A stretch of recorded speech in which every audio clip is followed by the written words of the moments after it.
Now in this video we're going to look at the JFET transistor. That's junction field effect transistor, and the N channel. All I have is the J310, so I don't have anything to compare it with. But one of the cool things about it is that you can make a current source really easily with a JFET. So we're going to look at the IDSS, which is a current through the drain, and then that's when the source, when it's doubled up, is connected to the supply rail, which is ground in this case. And you can lower the amount of current we're going to get with this test by putting a resistor right there. But we want to test out the IDSS, which is actually pretty high for the J310 that we're going to use in this video. Alright, so now we're going to measure it. It's going to be in milliamps for this particular one. Red probe can stay there for everything but high current. Black probe is always common in this meter right there. So we got milliamps. And one important thing to mention is that I was testing this out before. I kept getting 20 milliamps because that was the maximum current I put on this power supply. So I bumped it up to 0.1 amps, 100 milliamps right there. And now we'll zoom back a little bit, get that in view. So there's actually two of them on here. I think this is the second one. This was one of them was one that we looked at in the last scene, and the other one is one I brought on the board. Okay, this is the one that wasn't being shown before, because you can see a lower current. It's at 34 milliamps of current. Now it went down. I think that's because it's getting really warm, and so I'm not sure how low the current would have to be for it to stabilize. We'll look at this one, and then you can see it's 38 right there, milliamps of current. Again, it's going down because it would be getting just as warm, and I'll actually leave that one on there. So let's make sure we turn the meter off. You never want the meter staying on current.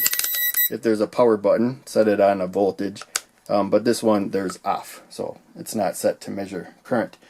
And what we can do, what we would have to do, because this current isn't steady, and I think it's just because of how much there is. That's why I wrote these other numbers. There's a maximum of 350 milliwatts of current at 5 volts and 0.03 amps. So that'd be 30 milliamps of current. It's 0.15 watts. So, you know, we're close to being about halfway to the maximum wattage there. And I think that's why it's going down. Probably just intended for short bursts for the current to stay steady, I'm guessing. But in any case, usually you don't just have the gate and the source tied together. Slide this down. There's usually a resistor right there in the source, so that would replace that jumper because the gate is on the end there, down at the bottom. So a resistor there would actually lower the current. But what we looked at was the absolute maximum current you could get. And a lot of JFETs, they have a much lower current. That was one of the nice things I liked about this. It could go up to 60 milliamps and down to 20 milliamps, I believe was the range. I could have that off a little bit. But I believe they have the potential to go up to 60 milliamps.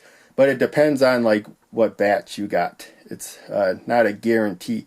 There's that range, and these came together in the same package. They were probably made about the same time. That's probably why their currents are as close to each other as they are. But in any case, from the numbers I looked at, I think the Art of Electronics posted a whole bunch of JFETs, and this is the N channel. I think that's the main one people use. But in any case, the book, The Art of Electronics, I think posted a whole sheet that covered a whole bunch of statistics or whatever of the J310, the properties. That's what I was thinking of. And I think the vast majority of them were well below, you know, even 20 milliamps current. This one's higher though. So that's something you have to look up. But the J310 comes in the Joe Knows Electronics Semiconductor Kit, which I recommend people get after they have the bare basic components. You can just look at the part number of the parts and Google them, and I made videos on a number of them just because I got them from the Joe Knows Electronics Semiconductor Kit. So in any case, I rambled on long enough. Thanks for watching. I'll see you in the next one.